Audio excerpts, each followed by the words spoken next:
এখন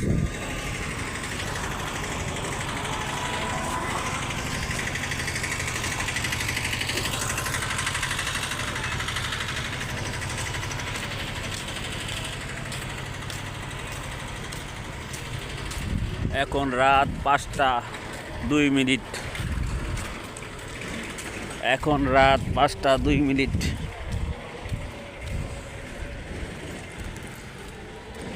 এখন যাচ্ছি জামিয়া মসজিদে নামাজ পড়তে,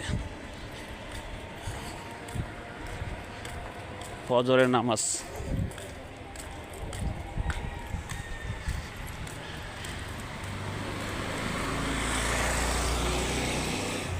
আপনারাও আশা করি নামাজ পড়বেন, জামাতের সাথে 5 ওয়াক্ত জামাতের সাথে নামাজ আদায় করবেন।